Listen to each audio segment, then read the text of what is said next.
Hey, Max, it's Anita Vogel.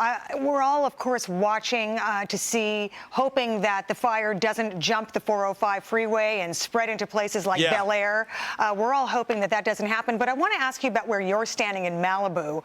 Malibu, yes. We're not talking too much about Malibu, but it has been decimated. I have friends there that have lost their homes up Coastline Drive.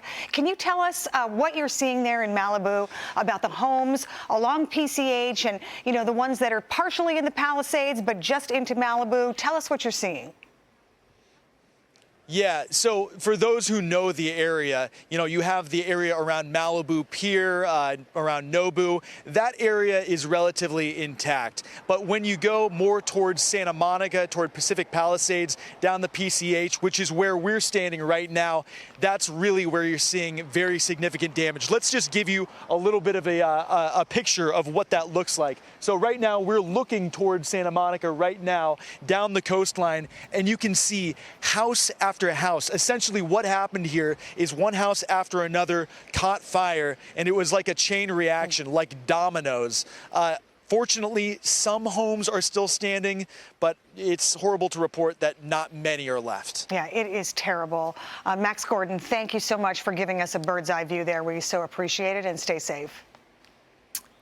All right, let's get to this. California Governor Gavin Newsom is doing some damage control, appearing on multiple media outlets to shift blame on this historic disaster.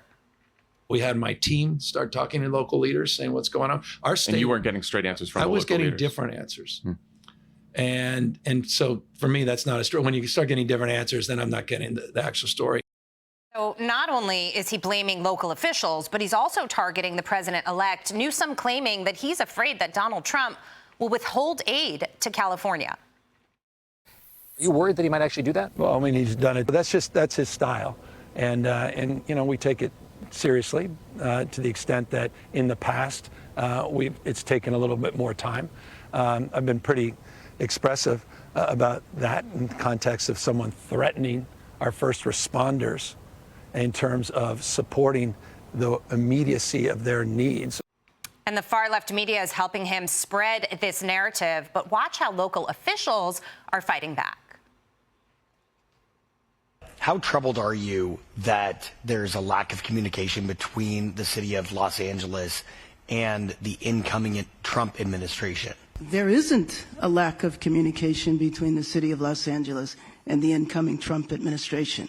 I have spoken with representatives of the incoming administration. What, if any, concern is there about animosity from the incoming Trump administration toward California and its efforts to fight this fire? And that's Mayor Bass, that's directly to you. Actually, I'm not worried about that. Is it not disturbing that nearly a week after what could ultimately be the worst disaster in the state's history, that no one in leadership at the county, local, and seemingly the governor's level has had a conversation with the incoming president?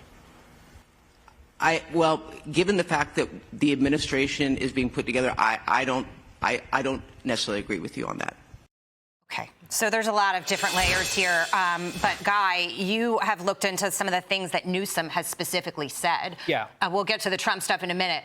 And when you fact check it, he's talking out of both sides of his mouth, and it doesn't add up. Yeah, shocking, right? So this man is clearly prioritizing political PR over seemingly anything else, running off to some of these, left-wing podcasts and everything, putting out fact checks himself. So Fox News, our organization, tweeted yesterday that Newsom had cut the fire budget by about $100 million just months before these fires happened. Newsom, the governor, retweeted that, called it a ridiculous lie, and said he was going to serve these folks the facts. Well, let me just quote to you from Newsweek. The 2024-2025 California state budget, which Governor Gavin Newsom signed into law in June 2024, slashed funding for wildfire and forest resilience by $101 million as part of a series of cutbacks, according to his own administration.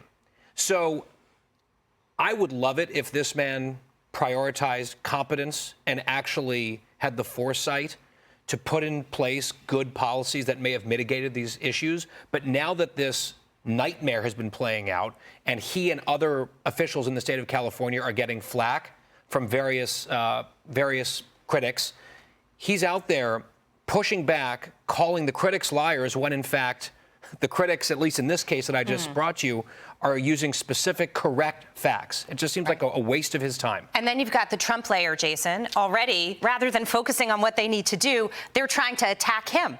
It's amazing. And then you've got some people saying, no, we're talking to him. Others are saying, no, we're not. We don't know what to say to the American people who want answers and the residents of the state. You see the left-wing media in play, specifically going after and making allegations that none of the leaders there at the table are saying are actually happening. You can't possibly blame Donald Trump. He's the one that foreshadowed that if you don't make changes to the flow of water, if you don't mitigate the underbrush, the fuel that pushes these fires forward, then you're going to have problems. And guess what they did? And you know what? President Trump is going to do the right thing. He's going to help all Americans.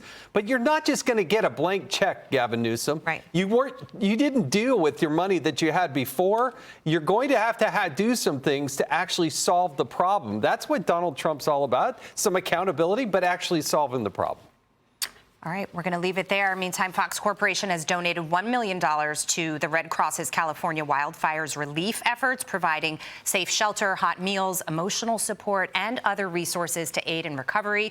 You can donate to the American Red Cross at go.fox/Red Cross, or you can scan the QR code on your screen.